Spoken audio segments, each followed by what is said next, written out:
disseram ontem sobre a hidroxicloroquina que vocês estão distribuindo entre os clientes de vocês com receita médica, né? Queria que você explicasse um pouquinho mais essa ação para a gente, pode ser? Pode, claro. Assim, primeiro parte tudo de uma comissão técnica que nós montamos internamente, com infectologistas, clínicos gerais, imunologistas, que em parceria com vários médicos de vários países que passaram por uma experiência similar à nossa, a gente tem desenvolvido protocolos que têm se mostrado muito eficientes, tá? E falo de uso de corticoide em doentes internados, falo de uso de anticoagulação em doentes também em regime de hospitalização, e, por fim, falo da hidroxicloroquina.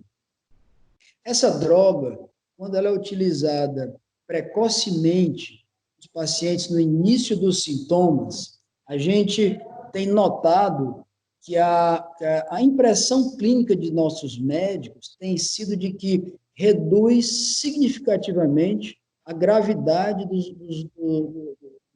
dos casos.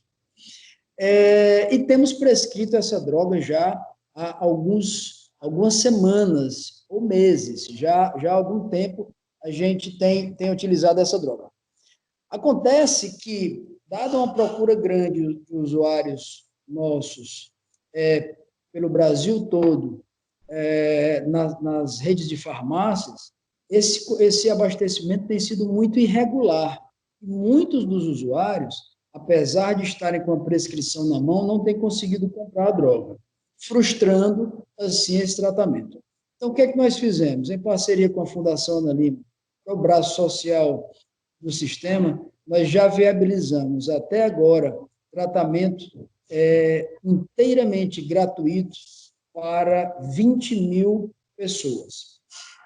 Além disso, estamos tentando aumentar essa quantidade para que a gente possa fornecer para 100% dos pacientes pelas próximas semanas. Essa é a nossa tentativa, a gente tem trabalhado diuturnamente nesse sentido. É simples o processo, só é necessário que o usuário tenha uma prescrição, uma receita realizada em alguma das nossas unidades próprias, quer sejam as urgências ou ambulatórios, ou mesmo a videoconsulta, que é algo que a gente pode falar mais um pouco sobre isso, e de posse dela procurar os postos nos hospitais para fazer a entrega, ou seja, o usuário receber a droga. Esses 20 mil pacientes não necessariamente são 20 mil pessoas com coronavírus, porque é um medicamento que serve para outras doenças também. Ou vocês estão tratando especificamente COVID com esse medicamento? A droga é utilizada há muitos anos no Brasil no combate à malária e em algumas situações de pacientes com doenças autoimunes, mas o volume é muito significativamente menor. Eu posso te falar que é algo próximo a 100% dessa droga, ou 100% vai ser destinada a usuários não só testados positivos, mas suspeitos da doença. Você falou aí de uma comissão, os médicos de vocês, infectologistas, que fizeram esse protocolo. Vocês têm uma comissão aí para uniformizar esse atendimento, para uniformizar esse protocolo, as prescrições? Como é que funciona? Exatamente. A gente tem um comitê técnico com especialistas em diferentes especialidades. Esse comitê tem conversado diariamente, trocado experiência com outros centros no Brasil e no mundo, como eu te falei, e a nossa ideia é estar extremamente antenado com todas as possibilidades terapêuticas. É uma doença nova, várias informações que nós tivemos no início, antes da chegada dessa pandemia no Brasil, já foram desfeitas. Por exemplo, o uso de corticoide era tido como não só desnecessário, mas prejudicial a todos os usuários. E hoje já é consenso que ele deve ser utilizado na fase inflamatória da doença, que reduz muito a resposta exagerada imunológica nesse tipo de paciente, reduzindo muito a gravidade da doença. Assim como outras premissas que antigamente, algumas semanas, poucas semanas, incrivelmente, há poucas semanas eram tidas como verdades absolutas, como, por exemplo, que essa doença não atingia jovens, adultos jovens, e hoje a gente sabe, sim, a gente vê que, infelizmente, ela comete também jovens, depende muito mais da resposta imunológica do paciente. É claro que um jovem tem muito mais condições de se recuperar da doença, mas, infelizmente, a gente também já viu usuários jovens com acometimento grave dessa doença. Então, eu estou querendo te falar que a gente vem aprendendo diariamente com essa doença. Essa comissão técnica tem sido fundamental para que a gente esteja muito atualizado, inovando à frente sempre, para garantir o melhor ao nosso usuário. E a gente tem tido resultados espetaculares, muitas altas, como hoje, por exemplo, a gente comemorou lá em Maceió 4 altas no mesmo momento de pacientes que estavam internados no hospital lá. Vocês já trataram quantos pacientes com coronavírus? Quantos já foram internados? Como é que está a disponibilidade de leitos da operadora hoje? Legal, a gente tem distribuído diariamente um boletim. Eu vou te pedir para mandar esse boletim. A gente tem feito a divulgação em redes sociais, então, todos os dias, de uma maneira extremamente transparente e única, nós temos divulgado todos os casos suspeitos que temos até o momento, todos os casos confirmados, quantos usuários já tiveram alta, quantos usuários já estão recuperados e quanto, infelizmente, óbitos nós tivemos. Então, esse é um boletim divulgado em redes sociais, diário, tem mostrado o nosso compromisso com a epidemiologia da doença, para que a gente possa estar compartilhando esses dados com outros pares e também com o próprio governo, Ministério, Secretarias da Saúde, para que a gente aprenda, sim, mais com essa doença. Com relação à tua segunda pergunta, a empresa fez um trabalho muito forte no sentido de garantir o espaço, a assistência ao nosso usuário do ponto de vista de leitos, inclusive. A nossa rede própria, que compõe quase 40 hospitais, que um deles vai ser inaugurado nos próximos dias, ela é extremamente elástica, a gente pode fazer acréscimos de leitos de uma maneira muito dinâmica. No estudo recentemente feito, a gente chegou à conclusão que podemos aumentar 1.500 leitos em todo o Brasil. Falando só de leitos de terapia intensiva, mais de 250 leitos podem ser criados. Nós montamos uma rede logística usando aeronaves e centralizamos em algumas regionais leitos de terapia intensiva, incluindo respiradores, bombas de infusão, monitores, que são equipamentos necessários para um leito de terapia intensiva. Então, à medida que alguma cidade tem uma evolução mais rápida da doença, a gente prontamente, já tendo a disponibilidade de leito naquela região, já leva todo o equipamento necessário para a criação de novos leitos de UTI. Dessa mesma maneira, a gente tem feito com profissionais, médicos, enfermeiras, que a gente tem utilizado de cidades que ainda não tem quantidade grande de casos, então a gente tem levado profissionais especializados para outras cidades, como foi o caso de Manaus, como foi o caso de Belém, como foi o caso de São Luís também. A gente mandou profissionais para lá para que a gente mantenha os nossos indicadores de atendimento nas emergências, que a gente consegue atender mais de 80% dos usuários em menos de 15 minutos em todas as nossas emergências, é um número fantástico, e até agora nós não tivemos em todo o Brasil, nós somos a maior operadora brasileira com 3 milhões e meio de planos médicos, e fora odontologia, até agora em toda a nossa rede nós não tivemos um caso só de paciente que ficou esperando o leito e não conseguiu ele. Nenhum sequer. Eu posso afirmar que continuaremos assim, porque nós temos reserva de leito em todas as grandes cidades. Aqui em Fortaleza, por exemplo, nós temos possibilidade de aumentar leitos nos nossos hospitais Luiz França, no Eugênia Pinheiro, no Ana Lima, no Antônio Prudente, que acabamos de aumentar mais leitos de UTIs agora, no Hospital Aldeota. Então, veja que nós temos uma rede de hospitais aqui em Fortaleza e em várias outras cidades. A gente tem uma possibilidade de fazer uma expansão rápida e já temos todos os equipamentos para isso. Então, estamos confortáveis para atender a demanda que vier, segundo, atendendo a qualquer projeção que a gente faça. Pelo que você me disse aí, eu percebi, eu tive a impressão de que o modelo verticalizado do Apvida tem sido uma grande vantagem de vocês contra o coronavírus. É isso mesmo? Muito, muito, muito, muito, porque tendo essa rede própria, ampla, dinâmica, nós temos várias possibilidades logísticas, como eu acabei de falar, várias possibilidades de envio de médicos e profissionais especializados para as cidades que forem necessárias. Pelo fato de nós termos um departamento de engenharia, arquitetura e engenharia clínica também, dentro de casa, a gente consegue mobilizar rapidamente as unidades. Um sistema único que roda todas as nossas unidades permite que a gente implemente os melhores protocolos assistenciais em tempo real.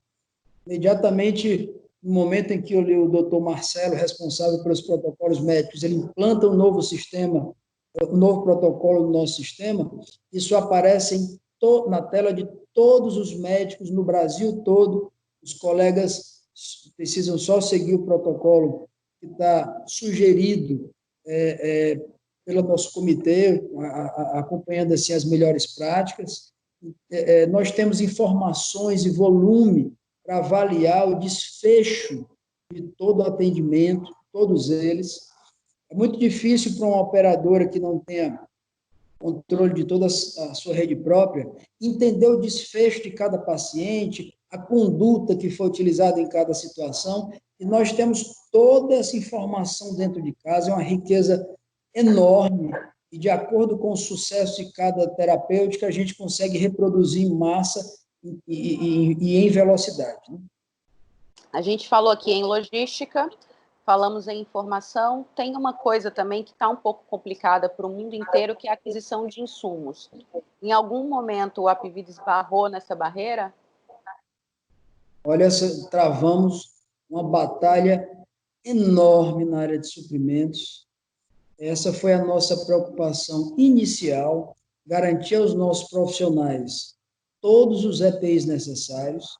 A gente já previa que se os profissionais, médicos, enfermeiros, fisioterapeutas, se eles não tivessem a melhor condição protetiva, eles não iriam trabalhar, e com toda a razão. Então, a gente adquiriu insumos do mundo todo, desenvolvemos novos fornecedores para máscaras cirúrgicas, máscaras N95, as face shield, que são aqueles protetores no rosto todo, aventais específicos, e a gente conseguiu fazer um estoque para longo prazo.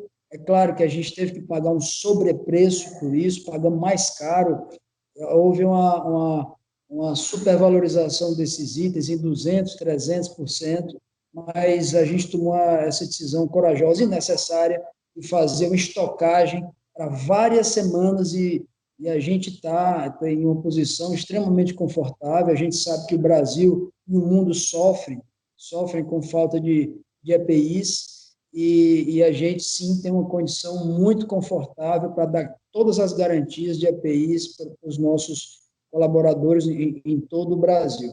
A mesma batalha a gente travou para adquirir novos leitos de UTIs. Então, vários pedidos que nós fizemos lá atrás à China, eles não foram confirmados, porém, a gente conseguiu outras fontes de equipamentos E hoje nós temos dentro de casa, como eu te falei, mais de 200 leitos de UTIs prontos, parados, que podem ser mobilizados a qualquer cidade do Brasil, mostrando assim que a gente está bem seguro do ponto de vista de segurança assistencial, falando de infraestrutura, de leitos, né? E, por fim, a última batalha que a gente vinha travando, essa é uma batalha diária, era com relação à hidroxicloroquina. A gente, como eu te falei, a gente prescrevia e os nossos pacientes não conseguiam adquirir em função da irregularidade nas farmácias, infelizmente. Então, nós resolvemos fazer essa compra direto da indústria, fazer essa reserva, fizemos a notificação de pacientes e a gente resolveu, então, fazer a doação para os nossos usuários, para que o tratamento fosse plenamente efetuado. Essa doença é uma doença de evolução rápida, ela é uma doença que está trazendo muitas surpresas para o mundo, muito aprendizado, a gente está aprendendo enquanto a coisa está andando, e foi tudo muito rápido, né? Houve aí alertas, o alerta demorou a ser dado. Quando que o Apvida começou a se preparar para, de fato, enfrentar uma pandemia? Olha, é claro que nós somos uma empresa da área da saúde, e logo que a gente começou a observar os acontecimentos na China, havia uma preocupação inicial, mas um alerta vermelho foi quando o vírus saiu da China. Quando ele saiu da China e chegou com força total na Europa, a gente sabia que a possibilidade de se transformar numa pandemia de verdade era muito alta. Então, foi aí que a gente começou a fazer planejamento. O primeiro planejamento que nós fizemos foi com base na experiência italiana. Então, verificamos tudo que ocorreu lá, os índices de infecção, índices de letalidade, de mortalidade da doença. Então, a gente verificou esses dados epidemiológicos na Itália e já começamos a fazer o nosso planejamento. Em função disso, da gente ter feito um planejamento com base na história da Itália, é que a gente resolveu alugar hotéis em várias cidades. Alugamos hotéis em Fortaleza, em Manaus, em Recife, em Salvador, porque a gente achava que poderia acontecer o que aconteceu lá na Itália.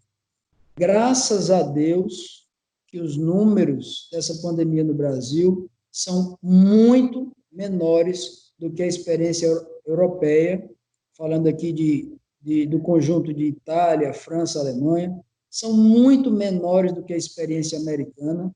A mortalidade dessa doença no Brasil, ela ou melhor, na Europa, ela chega a ser 11 vezes maior do que no Brasil. Se a gente comparar a experiência americana com a brasileira, ela é 5 vezes maior. Então, veja que, apesar de nos preocupar bastante e acompanharmos todo dia a evolução dessa doença no Brasil, pelo menos até agora, comparando critérios iguais, a intensidade dessa pandemia no Brasil é muito menor comparando com esses principais países europeus e os Estados Unidos. Então, vocês estão preparados para um cenário pior do que o que a gente tem. Não precisamos usar nenhum dos hotéis, eles estão lá em reserva técnica, e hoje eu tenho segurança de dizer que nós não utilizaremos os hotéis. Seria uma operação muito complexa, mas necessária. Se acontecesse o que aconteceu na Itália, acontecesse aqui no Brasil, não vamos utilizá-los, é muito provável que isso aconteça, porque a nossa rede própria vai ser capaz de atender com qualidade. Vocês vão manter esses hotéis com vocês para caso de necessidade, ou vocês pretendem devolver? A gente está avaliando aqui internamente, é possível que a gente não confirme a renovação, que nós fizemos um contrato, pode ser renovado, mas essa decisão não está tomada ainda. Vocês já investiram 65 milhões no combate ao coronavírus.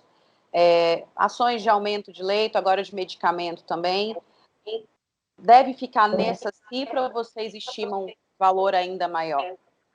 Hoje mesmo aumentou um pouco mais, a gente preparou um estímulo, uma bonificação para o alto rendimento de algumas equipes. que a gente garanta a melhor assistência, em cidades em que o enfrentamento tem sido exaustivo. Então, é justo que a gente trabalhe com algum tipo de premiação. Hoje mesmo essa conta aumentou um pouco. E é bem verdade que os principais gastos eles já foram realizados, com leitos, ampliação da rede, mas outros gastos são perenes. Por exemplo, tivemos que trazer médicos de fora, que são gastos que nós, novas unidades de terapia intensiva que nós já abrimos.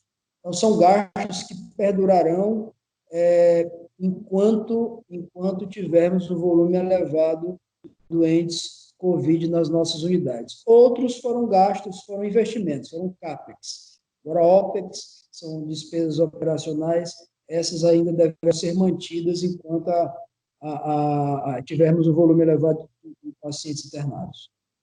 Você falou aí cidades em que o enfrentamento está exaustivo. Fortaleza é uma delas? Fortaleza, sim, passou. Na verdade, Fortaleza, depois ali do eixo Rio-São Paulo, foi a primeira cidade que apresentou um volume significativo de casos, né? Então, inauguramos, vamos dizer assim, a gente inaugurou fora do Rio-São Paulo a pandemia nas nossas regiões. Depois daqui, ela foi para Manaus. Seria a quarta capital a doença atingiu com muita força, né? E atingiu numa intensidade maior do que Fortaleza. Manaus, os índices lá foram mais significativos do que aqui. Em seguida, ela foi para Belém e, por fim, São Luís. São Luís está um pouco mais estável no momento, não mostra curva de crescimento. Belém ainda tem uma curva de alta, mas não é uma curva muito ascendente. São essas as principais experiências no Brasil. No Brasil, são as principais capitais que têm sofrido. Vocês vislumbram, vocês têm uma grande base de dados. Depois do SUS, o Apvida, como maior operadora, deve ter a maior base de dados do país em termos de pacientes, de evolução.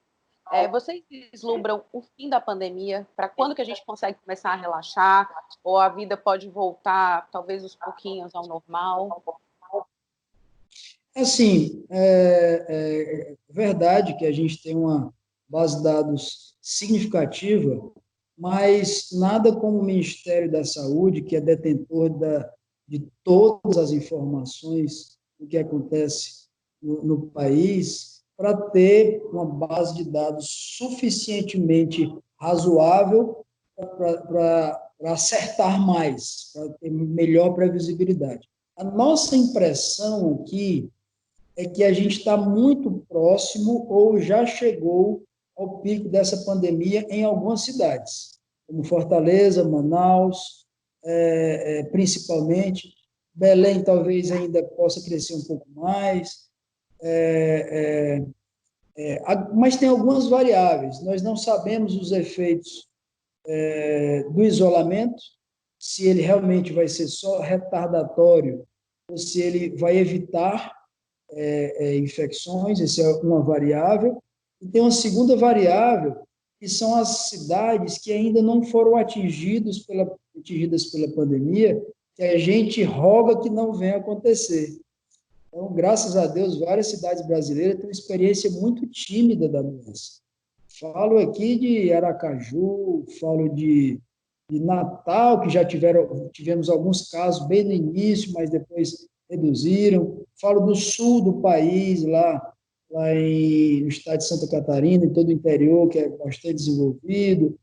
Ou seja, várias regiões ainda não tiveram uma experiência significativa, ainda muito tímida, e precisamos saber se essa pandemia ela vem em onda, virá em onda, atingindo todos os estados brasileiros, ou se ela vai se limitar a alguns estados. Se a primeira teoria, a primeira tese acontecer, ou seja, que ela vai sim se alastrar para todos os estados, o que a gente observa é que a gente vai ver estados em momentos diferentes. A gente vai ver o Ceará saindo, vai ver a Amazonas saindo, porque a população toda imunizou, saindo primeiro, e vai ver estados estreando na pandemia, o que pode levar um tempo mais longo da presença aqui no Brasil. Mas, de novo, são só teorias e como é ainda muito desconhecido, vamos ter que observar para ver qual dessas teses vai prevalecer, né? Como é que você avalia o isolamento social? Ele é Olha, necessário, ele está na intensidade certa? Eu não tenho dados para avaliar política pública. Como eu te falei, a gente só pode avaliar aqui os dados da população ativida e é muito difícil fazer uma avaliação isolada em cada cidade que houve isolamento, que houve menos isolamento, porque são muitas variáveis, então a gente tem certeza que as secretarias de saúde, o Ministério da Saúde tem muito mais elementos, muito mais informação para verificar a efetividade de práticas como isolamento. Então, vamos voltar a falar de dentro da Apivida.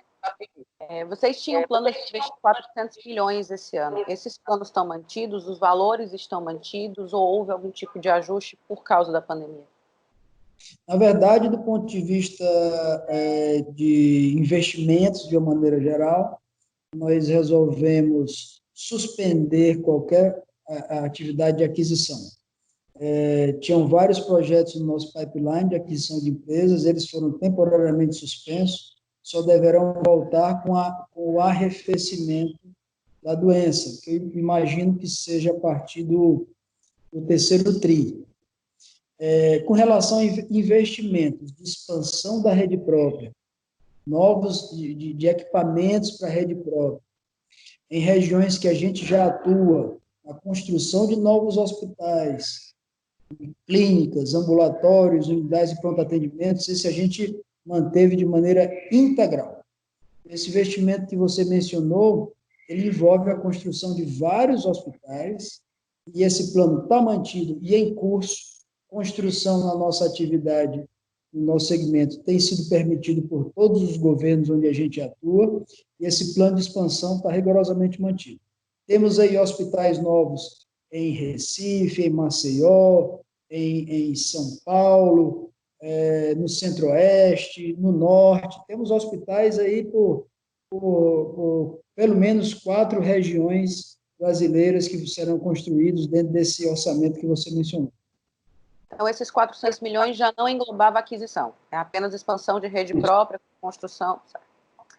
O BTG fez uma análise positiva de vocês, né, em termos financeiros, do Apivida na pandemia. Só deixou uma ressalva, que é que vocês são muito atrelados aos planos individuais, né, a aquisição de clientes individuais, e pequenas e médias empresas. Como é que vocês vislumbram a saúde financeira do Apivida após a pandemia? Graças a Deus que a empresa foi extremamente conservadora do ponto de vista de liquidez. A gente havia acabado de fazer uma emissão de debêntures no ano passado, e o Apivida tem um caixa robusto, e esse caixa foi construído para que a gente fizesse frente a um plano de consolidação, fazendo aquisições de empresas no país todo. Então, não há preocupação nenhuma do ponto de vista de liquidez da empresa. Na verdade, talvez a gente seja a operadora com a maior solidez do país, não tenho dúvida disso, com endividamento baixíssimo, né? Então, a gente está bem confortável com relação a isso. Com relação à economia em geral, a gente espera que haja uma recuperação a partir do terceiro tri e uma recuperação plena a partir do quarto. Essa é a nossa expectativa. A gente tem sido criativos, a gente criou produtos diferentes para usuários planos corporativos, onde a gente tem a maioria, mais de 70% dos nossos clientes são de empresas. os outros 20 e poucos por cento são de planos individuais. Então, se veja que a grande maioria de plano corporativo. Então, a gente tem sido muito parceiro dos nossos clientes, fizemos postergação de cobrança de reajustes. Durante o período da pandemia, nós não estamos cobrando reajustes, que serão cobrados mais na frente, ajudando o nosso cliente parceiro. E, como eu te falei, a gente desenvolveu produtos mais baratos, específicos para que passe essa pandemia. Por exemplo, a gente conseguiu reduzir em 30% o valor de planos corporativos, que podem ser utilizados em algumas situações especiais. Então, mesmo sabendo que a gente tem sido, talvez, o ente em toda essa a cadeia de prestação de serviço, aquele mais afetado pela pandemia, e a gente, é hora da gente chegar junto, trabalhar e atender a todo mundo que precisa. São muitos os gastos, investimentos. Mesmo sabendo disso, a empresa é sensível, entende que tem que construir parceria com os nossos clientes para que a gente passe por essa situação juntos, da maneira mais fortalecida possível. Jorge, tem alguma coisa que eu não te perguntei que você queira acrescentar? Não, talvez mais uma informação que esse período, essa pandemia, ela tem sido muito interessante, porque a gente tem desenvolvido novas maneiras de trabalhar, de se relacionar, de vender produto, de prestar assistência médica aos nossos usuários. Isso tudo tem sido um acelerador enorme. Eu tenho, apesar de todo esse drama que a gente tem vivido, eu tenho certeza absoluta que a nossa empresa vai sair muito mais fortalecida, porque vai sair mais digital, mais inteligente e, apesar da distância física, mais próxima do cliente em função de novas ferramentas. Vou dar um exemplo, a telemedicina focada no Covid, nós abrimos 2 canais de atenção ao usuário. Um deles é a videoconsulta, em que o nosso usuário ele fala diretamente com o médico 24 horas por dia. Nesse canal, a gente está fazendo mais de 1.000 consultas por dia. Além dele, temos a teleconsulta, que é o mesmo procedimento, só que via telefone, também mais de 1.000 consultas dia. Além disso, consultas com psicólogos e nutricionistas têm sido disponibilizadas aos nossos usuários. Então, apesar de, em muitas situações, o usuário não poder ir ao hospital por motivos óbvios, em casos leves, a gente está indo até a casa do usuário para dar a melhor informação possível. Passamos a prescrição, a receita, a solicitação de exame à distância para o nosso usuário, via aplicativo também, de maneira muito moderna, e tentando atender, assim, os anseios da nossa população. Assim como venda, desenvolver uma plataforma de venda digital, que o usuário não precisa falar com o vendedor, até porque o vendedor não está saindo de casa nesse momento, e muita gente está querendo comprar o plano, tem ligado para a gente, querendo comprar o produto. Então, a gente desenvolveu uma plataforma digital de vendas, assim como várias outras alternativas digitais que a gente tem implementado durante esse período. Então, a gente vai sair com fé, com força, muito mais produtivos, muito mais digitais, e vamos em frente, vai dar certo. Eu estou bem otimista, apesar de todas as dificuldades, bem otimista. São mudanças que vieram por causa da crise, mas que vão ficar para depois da crise com uma melhoria, é isso? É isso aí, sem dúvida. Jorge, eu queria que tu deixasse uma mensagem para os cearenses, uma mensagem para o Brasil, para os seus clientes, sobre tudo isso que a gente está vivendo. Olha, é uma mensagem de muito otimismo. Aqui da nossa parte, eu já enfrentei a doença, e, graças a Deus, com sintomas leves a moderados, consegui trabalhar todos os dias em regime de isolamento, e logo que saí do isolamento, minha primeira vontade era vir aqui para a linha de frente, para o front. Tenham visitado nossas unidades, tenham visitado todos os nossos pacientes internados em UTI com Covid. É uma mensagem de muita esperança e na certeza que aqui do nosso lado a gente tem garantido a melhor estrutura possível, e a luta tem sido grande, com as melhores condições de proteção, com os melhores produtos, os melhores protocolos, a melhor infraestrutura, na certeza que isso já vai passar. Vamos nos manter firmes e já vai passar. Um grande abraço a todos, um beijo a todos. Muitíssimo obrigada, viu, Jorge, pelo seu tempo aqui, pela nossa conversa.